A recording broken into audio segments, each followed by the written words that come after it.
Hi.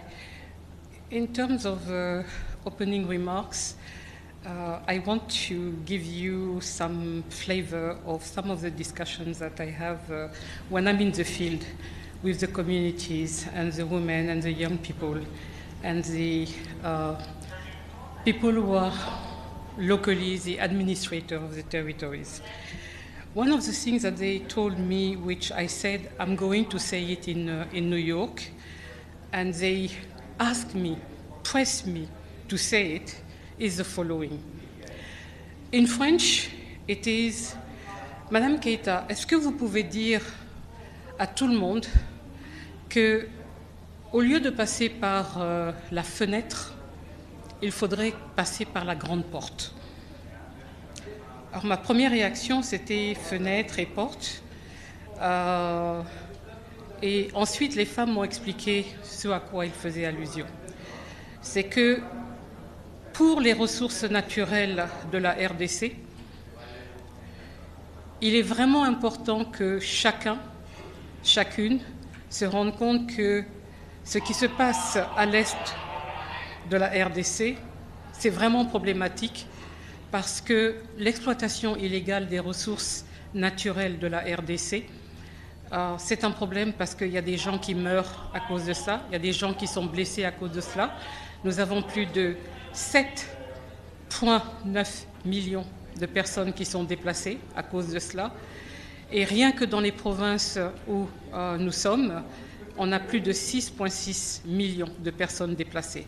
Et on parle d'enfants, de femmes, de personnes âgées, etc. So I decided to say that I want to be truthful to their ask and to tell you this. I don't know what you are going to do with it, but it's clearly that the global civil society has to be seized about what is happening in Eastern DRC. It's not acceptable in all accounts. And some of the part of my opening remarks in the Security Council today was to talk about a slum which was made by young people between 19 and 31 years old in Sake. So it's a territory which is known for being the theater of operations about M23 in DRC. And I hope I can share at some point the totality of the slum, because what I shared was just an extract of the slum.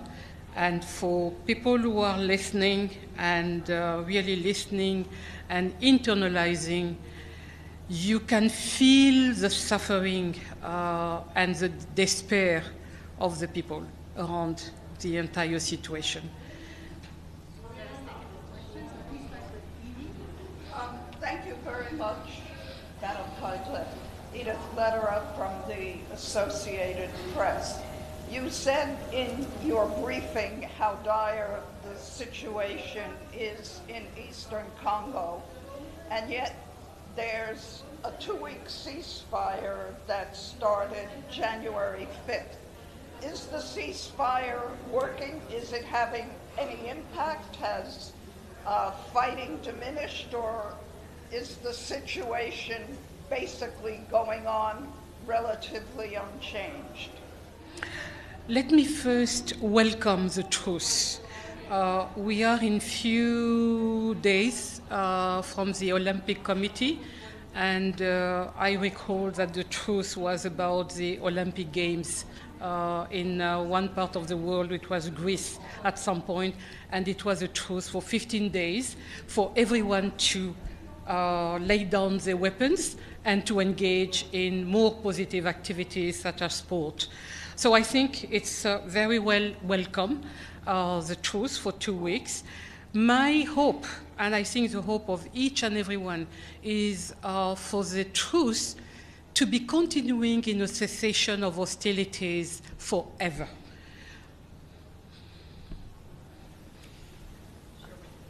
Hi, Sherwin Briceby, South African Broadcasting. SRSG, Monusco is leaving the DRC at the request of the national government. SAMI DRC is in there. They're not at full capacity yet, but losing troops in the process.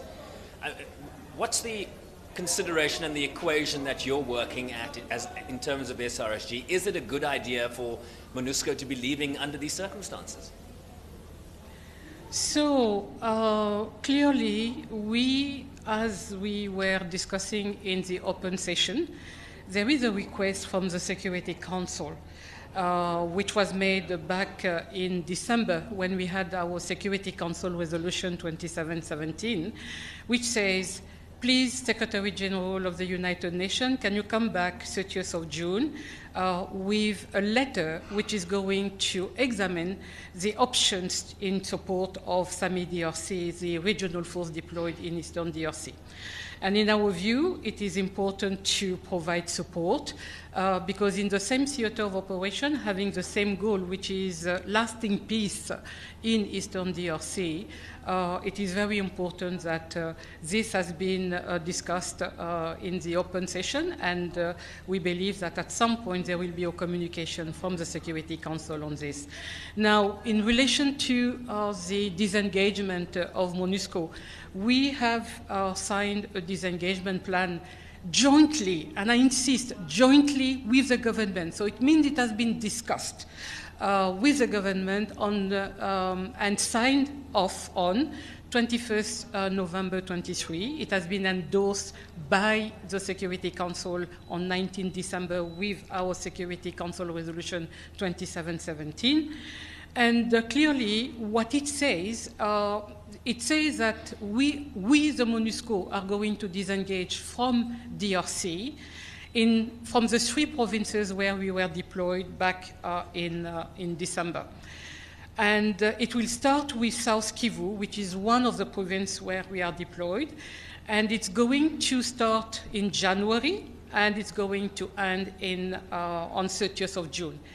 And in spite of challenges, I say we, not MONUSCO alone or the United Nations, we, with the government, we have accomplished that. We have completed the closure of South Kivu on 25th of June with the Prime Minister presence in Kavumu, which is symbolically, we were landing at the airport and we did the signing of the implementation of the disengagement from South Kivu at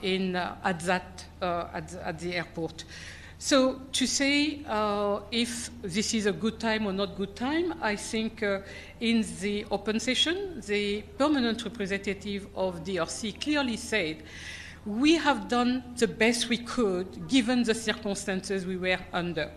Now, it is very also important to acknowledge that it's not exactly where we want all of us the things to be, conform to the disengagement plan.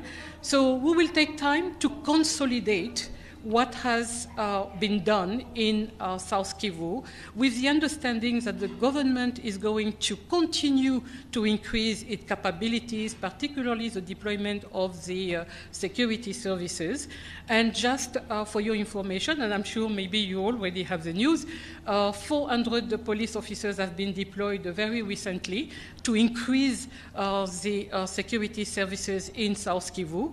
And also, when it comes to the continuation of the deployment of security forces in South Kivu, it means that somehow there need to be a resolution of the situation in North Kivu, which is the situation with M23. So there is some correlation in terms of how you can allocate the resources available to you when you also have other priorities. So juggling different priorities means that it will take a little time for the increase in the number required for the protection of civilians in South Kivu. And this is a reality. And now, don't ask me what next. What next has been said. We pause, we prepare, and we see what comes next based on the realities on the ground, not on any fixed date or anything of this sort. No, I mean, the follow-up is what next? Because does it mean you hunker down, stay as a possibility? I mean, the security situation is not where you need it to be, and Monusco leaving is not an ideal situation. Surely you can agree with that. So when you say Monusco leaving, again, I told you 3 phases. Only one phase which has been termed in terms of timeline. North Kivu, no timeline. Ituri, no timeline. With the spirit and understanding that it has to be grounded on the reality on the ground, exactly what you have described. So based on that, today, it's very difficult to say, let's push forward. And this is not what the government is saying. The government is saying, let's pause, consolidate where we are coming from, and let's see the conditions in order to move forward. Thank you, SRSG. Greg Walton, AFP. In the open session, US Ambassador Sullivan called quite explicitly for the Security Council to oppose any withdrawal from Nord Kivu. Is there harmony among Security Council members, particularly the permanent 5, in that regard? To oppose any withdrawal, any timeline for any withdrawal from Nord Kivu? Well, my sense is that we have to look at what the government, the host nation, is saying. And what the host nation has said is very clear. And it is in the public, because it was in the open session. All right. If there are no more, Edie, did you?